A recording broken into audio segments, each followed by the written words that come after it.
ويضرب الله الأمثال للناس لعلهم يتذكرون.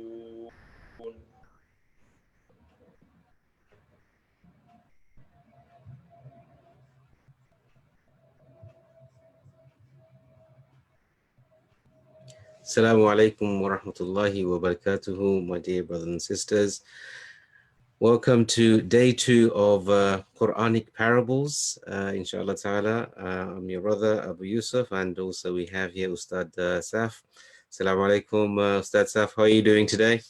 Alaikum assalam, Ustad. How are you? Alhamdulillah Rabbil Alameen. How's first day of fasting been treating you? Alhamdulillah. Alhamdulillah.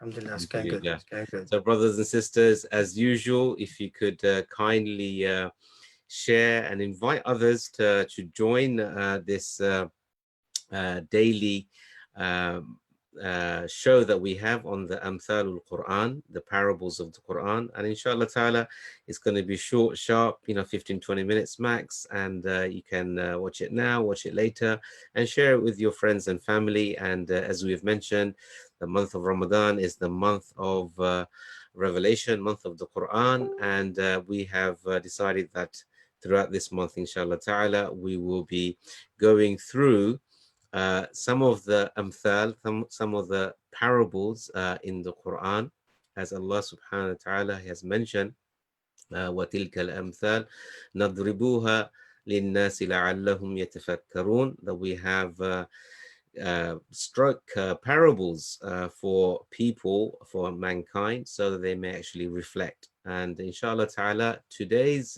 parable, if I just go to the slide and we can dive straight in. One moment. Bismillah.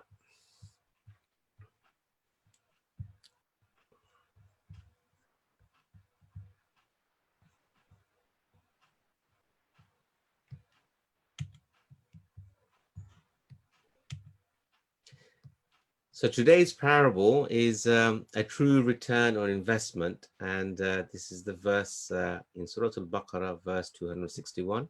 So let's go to the verse and listen to a beautiful recitation before we dive straight in, inshallah ta'ala.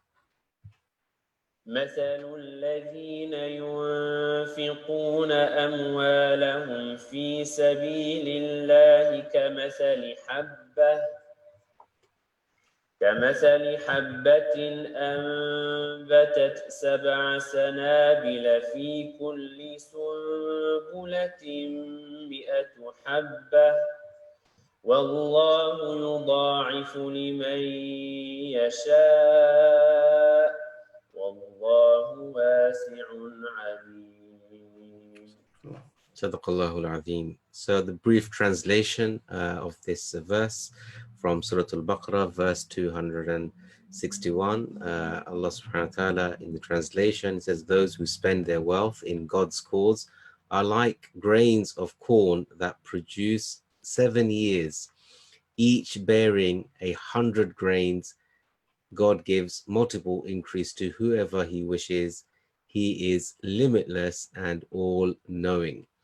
So inshallah ta'ala, let's move to the next slide where we will go through our usual format, where we have the actual verse at the top. And as you can see, also we have the imageries that accompanying this particular verse, where I've got an image of some grains of corn, and also in terms of some gold and silver coins as well.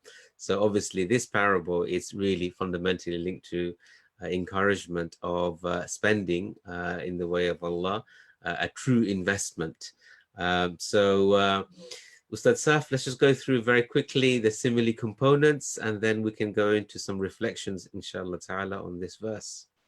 Bismillah ar-Rahman ar-Rahim. Alhamdulillah wa salatu wa salamu ala Rasulillah wa ala alihi wa sahbihi wa wala. Welcome everyone, to all our viewers. Ramadan Mubarak to everyone. Let me just quickly summarize the method for you, and then we'll go into the components.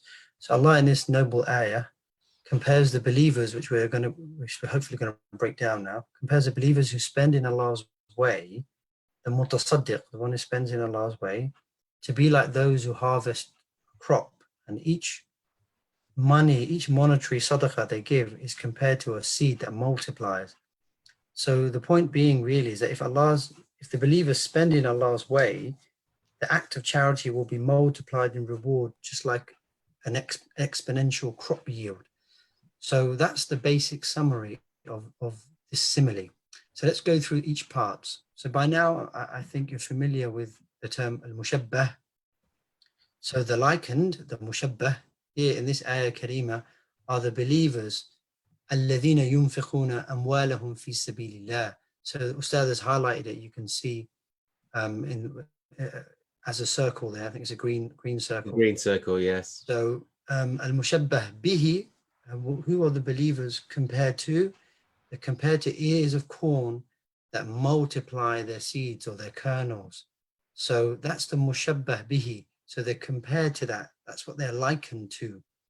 And the simile particle is ka mathal. So we've got ka there and mathal actually. So you can see it in red there. Ustad has highlighted it in red. And the property or the feature that links the comparison together is increase and growth. So in effect, Allah is saying, if you spend in His way, and His way here means fi sabilillah here means a number of things. It could be spending your money in the religion of Allah subhanahu wa ta'ala, so in the deen of Allah subhanahu wa ta'ala.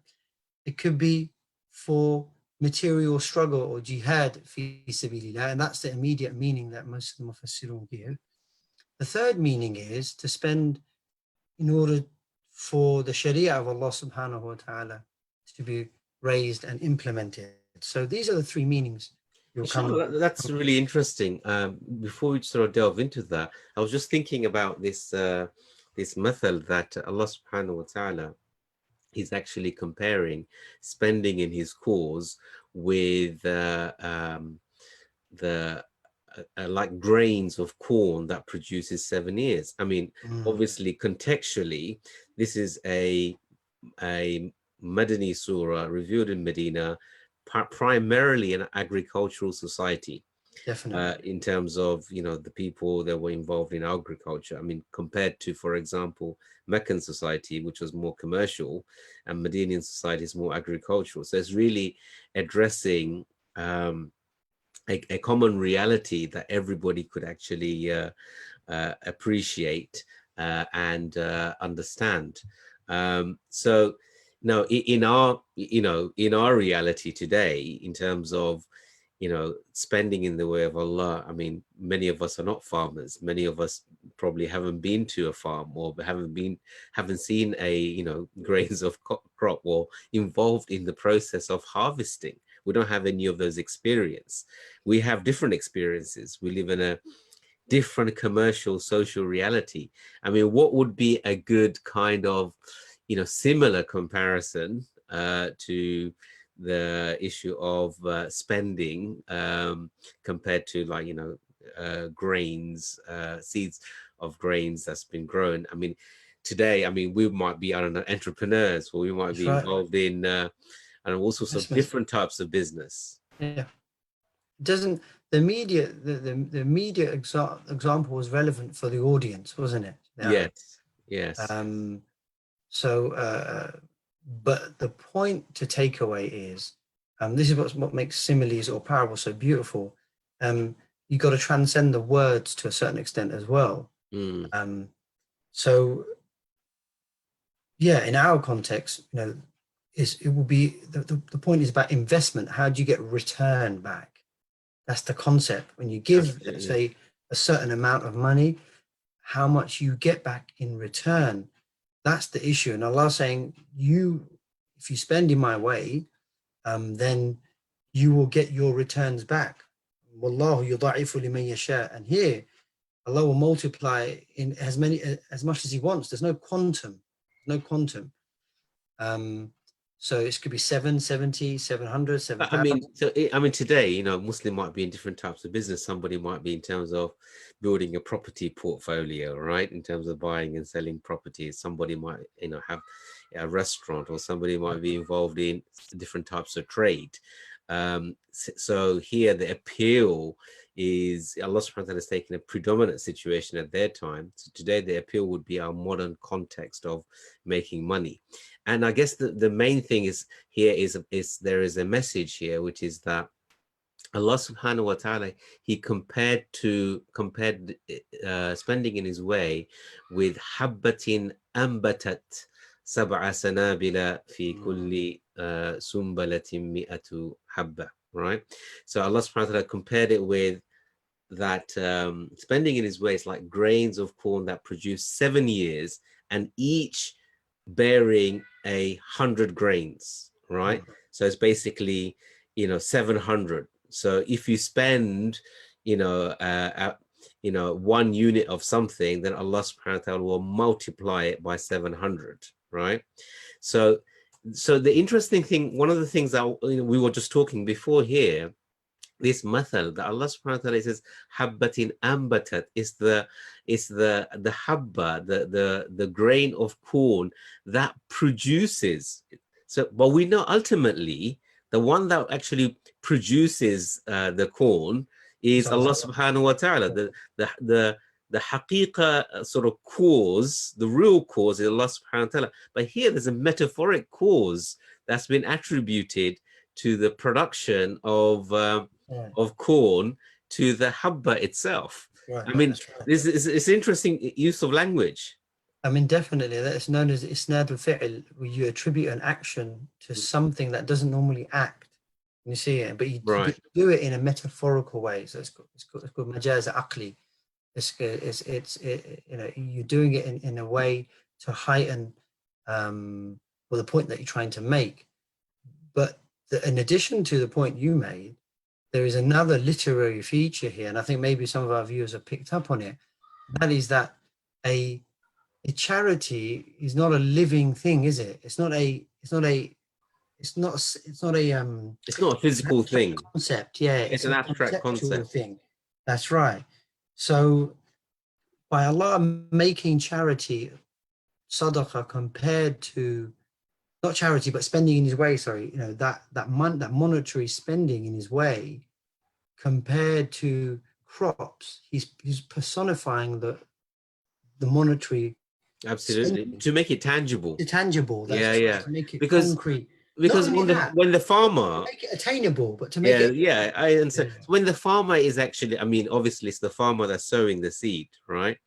And it's that seed that is actually, you know, leading to produce 7 years, and each year having 100 grains, right?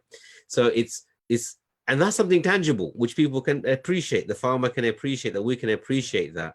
So Allah subhanahu wa ta'ala, by personifying the spending in his way, in the same way a seed is growing, is trying to say, you know, this thing is real and it's tangible, and obviously the reward of that is in the hereafter. It's in the akhirah that you will get this reward, where the farmer gets the reward in this this life.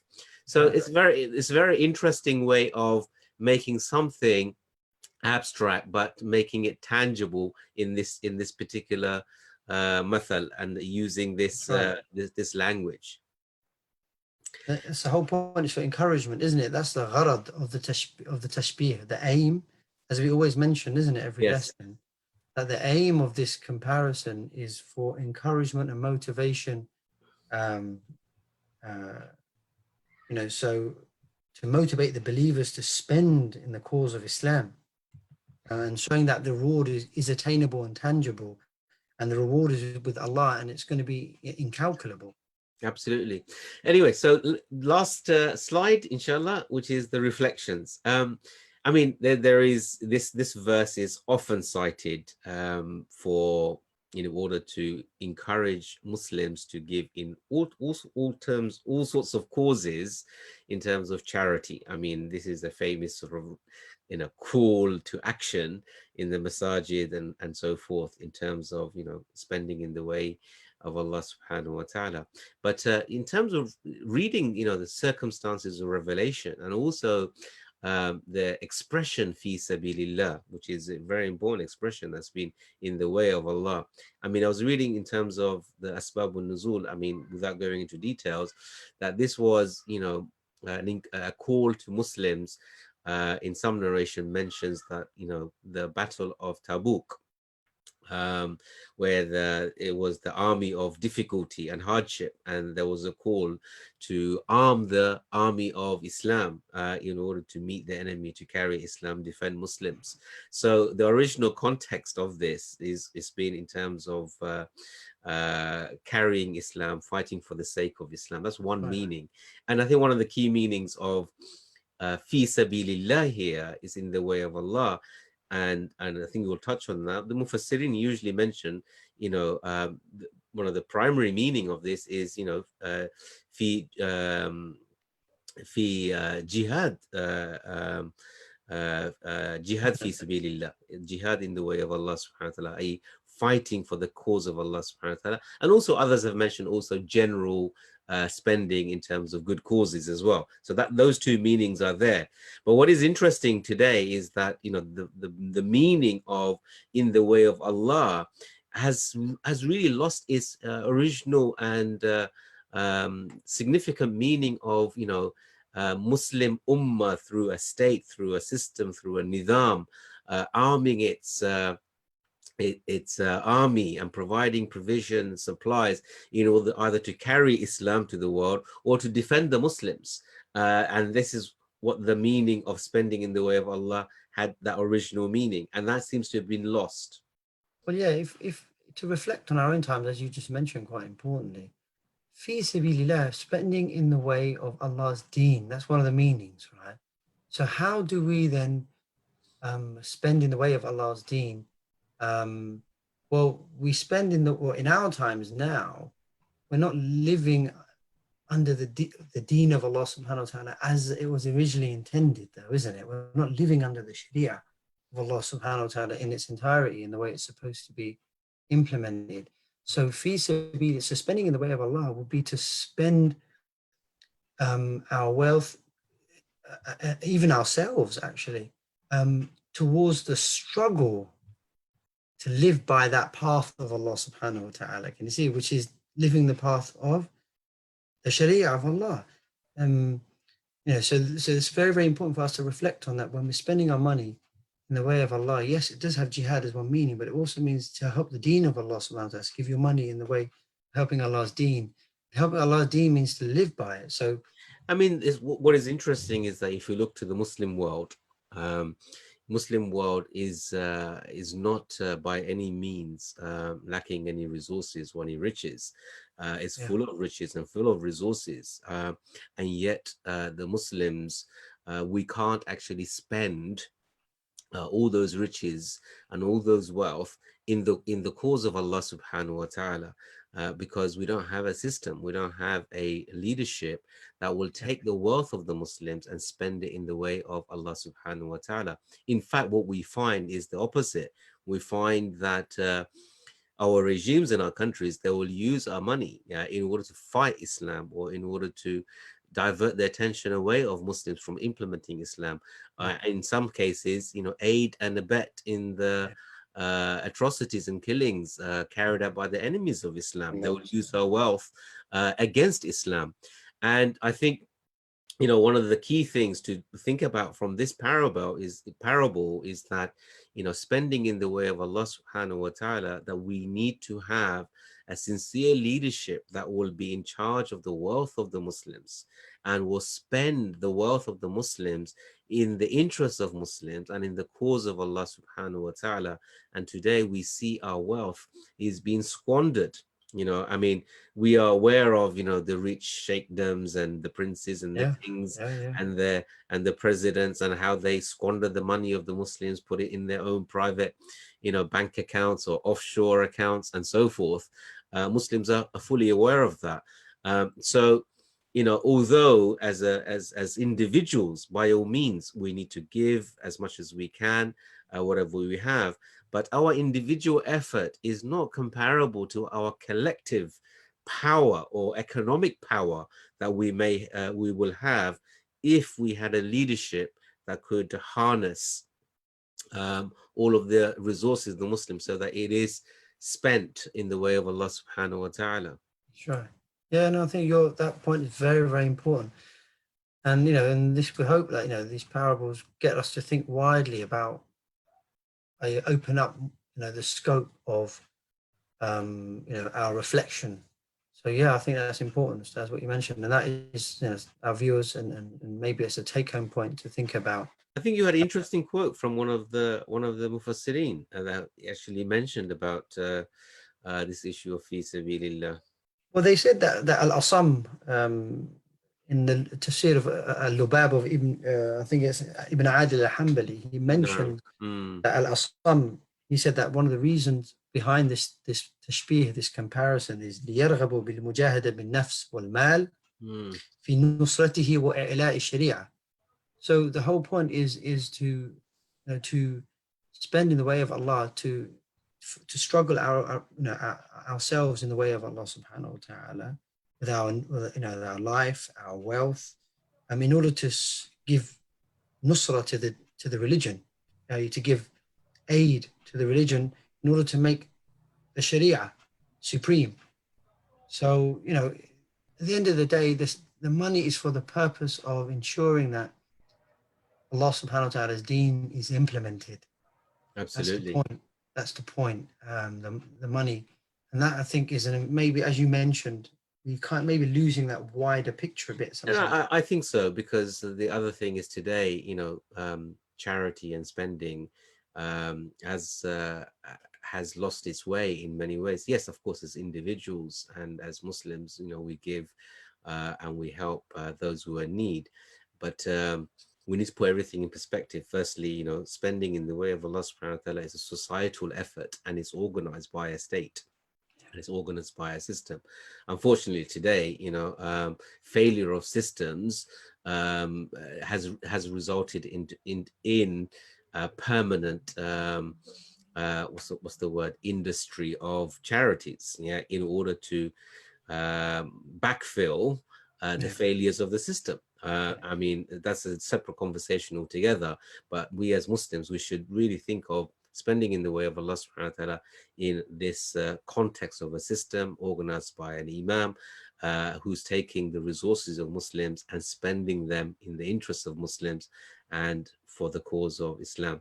So I think, this is a very interesting parable, inshallah ta'ala. So brothers and sisters, hope you benefit from that. So let me just show you what's coming up next for tomorrow's parable. Inshallah, you will be able to join us on. So tomorrow, we have the parable, a ruined harvest. So we're going to be looking at the opposite example, which is the example of the disbelievers when they spend in the worldly life is like that of a wind containing frost, which strikes the harvest of a people who have wronged themselves and destroys it. And Allah has not wronged them, but they wrong themselves. So this is from Surah Al-Imran, verse 1117. Very graphical imagery there of the... We'll have to see what images you got for us, Ustad. Yeah, I'm going to have to find some good images for that one, inshallah ta'ala. So, brothers and sisters, I thank you again for joining us. And again, please share and invite others. And this is, inshallah ta'ala, our small contribution to connect us to the book of Allah subhanahu wa ta'ala during this blessed month. So from me, assalamu alaikum wa rahmatullah, and Ustad Saf. Assalamu alaikum wa rahmatullah. We'll see you in our next session, inshallah. Inshallah ta'ala.